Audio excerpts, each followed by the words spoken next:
Hi, hope all is well. I'm just going to talk you through the review sheet. And if you have any questions, you can reach out and contact one of us, okay? All right, so which whole number is closest to the square root of 98? So you want to think of two perfect squares, one that's smaller and one that's bigger. So the bigger one is definitely 100, and the smaller one would be 81. So 98 is only 2 away from 100, so it's closer to the square root of 100. Therefore, it's closer to the whole number 10. Approximate e plus the square root of 10 to the nearest tenth. Okay, so you can either have it on a list or you can always check the value of e using your calculator. And you just want to go one place further than what they're asking. So e would be 2.71. And square root of 10 would be 3.16. When you add those together, you get 5.87, and now we would round. So 7 is higher than 5, so you would go to 5.9. Okay, compare the square root of 27 and 5.2 using greater than, less than, or equal to. Okay, so let me just move this down a little bit. Whoops, still writing. Can't be writing when I'm doing that. I have to have this. Okay, so it's going up a little bit. Here we go. Back to writing. Okay, so you want to figure out what 5.2 times 5.2 is. Okay, so you can use your calculator or you could just do some scrap work. So 2 times 2 is 4, 2 times 5 is 10, 5 times 2 is 10, carry the 1, 26. So that's 27.04. Now, 27.04 is bigger than 27. So therefore, this number is greater. So we would say the square root of 27 is less than 5.2. Okay? Because 5.2 squared is 27.04. Very close. Okay, now there's two things going on with this exponent. It's negative and it's also squaring. So the negative would mean 1 over 3 squared. And then 3 squared is the same as 3 times 3, which is 9. So it's 1/9. Okay, the same thing's going on with 10 to the negative third. It's got a negative and a 3. So it's 1 over 10 to the third, which is equal to 1 over 1,000. Or 1,000th, if we say that properly.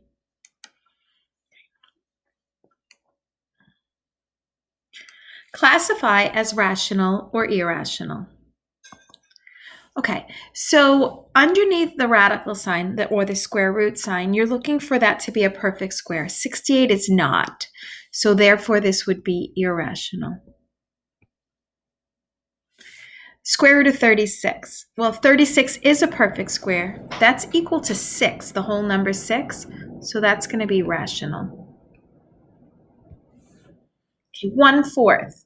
The definition of rational is any number that can be expressed as a ratio A over B, where both A and B are integers and B doesn't equal 0.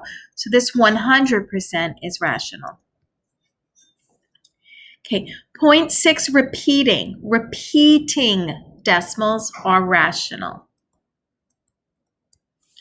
0.6 terminating decimals are rational.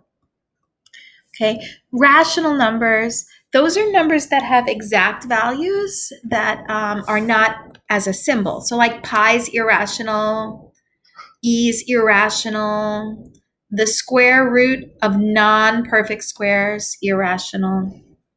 Okay. All right, so let's scroll down a little bit. All right, and okay, what is the value of? All right, so the numerator is a power, the denominator is a root. So this is the square root of 25 to the third power. Okay, so 25 to the third power, that's 25 times 25 times 25, or 25 to the third power. That is 15625. And then the square root of that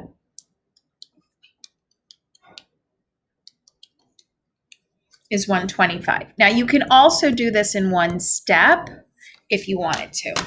All right. Okay, so 27 goes inside the radical. The power is 2, and then the root is cubed. Okay, you can also do this in one step. So that would end up being equal to 9. So you can do it in one step by saying the cube root of 27 is 3, 3 squared is 9, or 27 squared, which I don't know by heart, is 729. And then the cube root of 729 is 9. Okay. What is the value of, and evaluate basically mean the same thing. So what is the cube root of 1? That's 1. What is the cube root of 125? That's 5. Because 5 times 5 times 5 equals 125. Okay. It's not dividing by 3. A cube root is different. It looks different. That number inside the like little hook part, that's called an index, and the index tells you the power. Okay, simplify. If you have the same base, you can add the exponents. Okay, so that's an answer, but sometimes in multiple choice, they might ask you to go a little bit further. You might have to say 1 over 2 to the 5th. And 2 to the 5th is 32 because it's 2 times 2 times 2 times 2 times 2, 5 times. Okay, divide. Whoops, forgot to change back to the pointer. Divide, if you have the same base, you can just subtract the exponents. So 8 minus 2 is 6, so that's y to the 6th. Remember, you have to have the same base. And I did that again. Sorry, guys, keep doing that.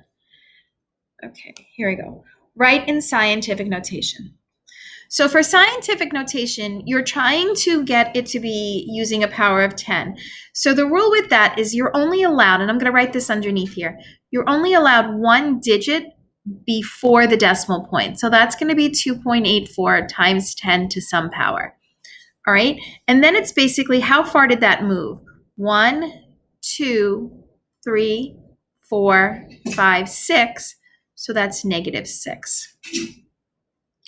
Okay, so you're only allowed 1 digit before the decimal point, and it has to be a non-zero digit, so it has to be 1 through 9.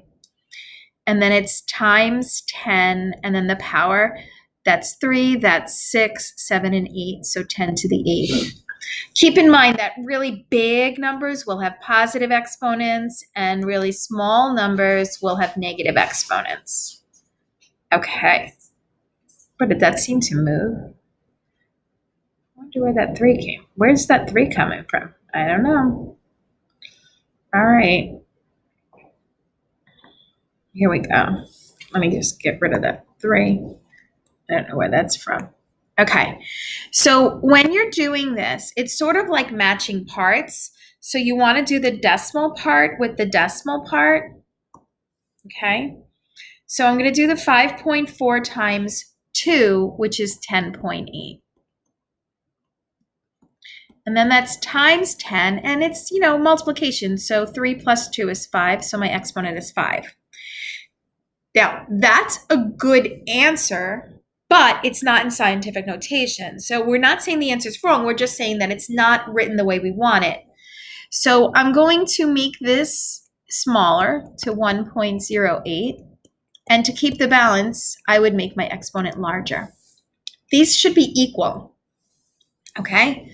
So again, you're going to do the decimal part with the decimal part. All right, so 2 times 5.003 would be 10.006 times 10 to the 3rd. And again, that's a great answer. It's just not scientific notation. So I get 1.0006 times 10 to the 4th. If I make this smaller, I make this bigger. So remember, this is an expression. This is one thing. And so like if you're moving part of it one way, you're adjusting the other way to keep it balanced, to keep it equal. Okay? All right, so 9 divided by 2 is 4.5 times 10 to the, and then you subtract the exponent, so that gives you an exponent of 3. And then I'm going to multiply by 10 to the third and by 3. I guess I'm just kind of writing it weird, but that's okay. So 4.5 times 3, I think that's 13.5, but I'm just going to double check myself. 14.5 times 3, yep, 13.5. Times 10 to the 3 plus 3 gives me the 6. Lovely answer, but again, it's not in scientific notation. So I'm going to move this over. So I get 1.35 times 10 to the, I made this smaller, so I make this bigger, so it's to the 7th. Okay? Now remember, you can go back, you can look at your notes, you can do other practice problems, things like that. All right, a speck of dust in an electron microscope is 1.2 times 10 to the second millimeters wide. How wide would a speck of dust be under this? 5 specks. Oh, so 5 of them. So 5 of them. 5 times 1.2 times 10 to the second. Okay, so 5 times 1.2 is 6 times 10 to the second. It would be 5 times larger because there's 5 of them. Okay, 5 times larger because there are 5 of them. Okay. Order from least to greatest. All right, so I'm going to go decimal with everything. First one already is a decimal. Second, square root of 20. That is, and these are approximations. This is not the exact value because the square root of 20 is the exact value. It's irrational. So that's 4.47, blah, blah, blah. This would be 6.6 exactly because that's rational. And then the square root of 28, that is 5.29 approximately. Okay, the irrational ones, those are just approximate values. So the smallest one would be the square root of 20, because 4.47. Think of it as money, like $4.47. That's the least amount. Then the next least amount is this $5.12, yada, yada. And then would come the $5.29. And then would come the $6.60. Okay, so the thing is when you're comparing things, you know, I think you may have heard the phrase, you don't want to compare apples with oranges. So you want to make everything apples, make everything decimals, and then compare them. Okay, compare them when they're alike. Whoops. Still got that Roman 3. All right, so simplify. So basically, simplify means make it look smaller or something like that. So how many 1/5 are there? Well, there's that fake one that we can't see. So that would be 1/5 raised to the 4 plus 1 is 5 plus 2 is 7. So it's 1/5 raised to the 7th power. Okay. City A has a population of 5 times 10 to the 6th power. City B has a population of 50,000. So that's 5 times 10, 1, 2, 3, 4 to the 4th power. How many times as large is population city A than B? Okay, so that just means divide. So 5 times 10 to the 6th divided by 5 times 10 to the 4th. Okay, 5 divided by 5 is 1. And that's 10 to the 6th divided by 10 to the 4th, 10 to the 2nd. Now, 10 to the 2nd, that is the same as 100. So it's 100 times larger. Okay, that says times in case you can't see that really well. 100 times larger. Okay, Oh, that looks like we're at the end. I still don't know what that roaming 3 is about. Trying to erase it. If you have any questions, please feel free to reach out. Hope you have a great day. Take care.